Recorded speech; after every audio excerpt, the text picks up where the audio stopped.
A warning tonight about identity theft. Millions of cars and trucks are sent to scrapyards each year. Most were either in accidents, repossessed, or no longer fit for the road. But what's left behind in those vehicles could put you at risk for danger. In an ABC 12 investigation, we walked the lot of a mid-Michigan scrapyard, and what we found inside many of these vehicles will shock you. They're personal papers and items most wouldn't leave on their kitchen table. A rental application, court summons, resume. But we found them right out in the open.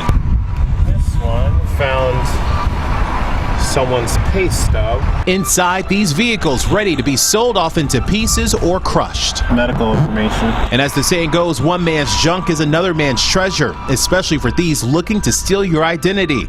And at a junkyard, there are acres of cars, trucks, and SUVs full of personal information. It's a medicine bottle with name. There's actually still medicine in here. It's here for 60 to 90 days. Owner Dale Patillo let us search through the vehicles at Cut Rate Auto in Flint. He says what people leave behind in their cars is simply mind-blowing. Amputees' legs, we found guns, we find money, credit cards, social security cards. At most scrapyards, for a small fee, customers have access to hundreds of unwanted vehicles. While many are here looking for car parts, those looking to rip off your identity are looking in the glove compartment, center console, visor, or even on the floor for any personal information left behind.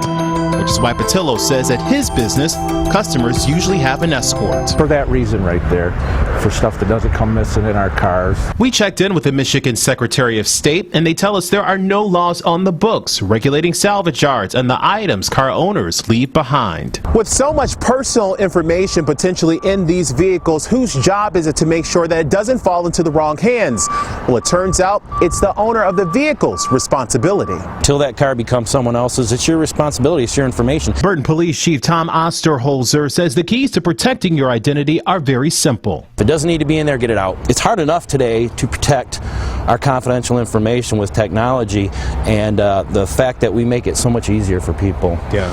People just need to stop and think. Which is why it is imperative that if you're in a car wreck, you or someone you know should go back to clean out the vehicle. And if you're turning in a car, make sure you go through it thoroughly. Very scary. So I definitely need to go and get my information from the vehicle so that nobody has it. Tessa Deal of Burton thought she got everything out of her car before it ended up at the junkyard. And while we didn't remove any paperwork from the salvage yard, we did take pictures and showed the mother of 6 how we tracked her down by using the vehicle registration she left behind.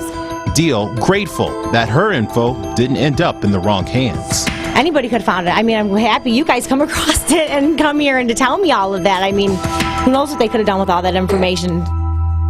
And we did try and track down as many people as we could to let them know that we did find their information and how they could get it back.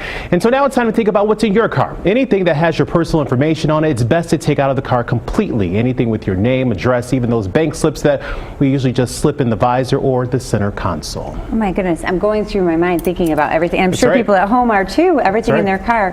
And now I understand that thieves are even, you're saying, going high tech about this. That's right. It's a new term, Angie. It's called junkyard cyber theft. And pretty much cars and trucks, you know, they're equipped with all this high-tech gear, the GPS and hard drives on some of those vehicles. Well, you want to be careful because a lot of the information, like directions to your home, stored on that information. So you want to protect those things too. All right, thanks, Matt. JR?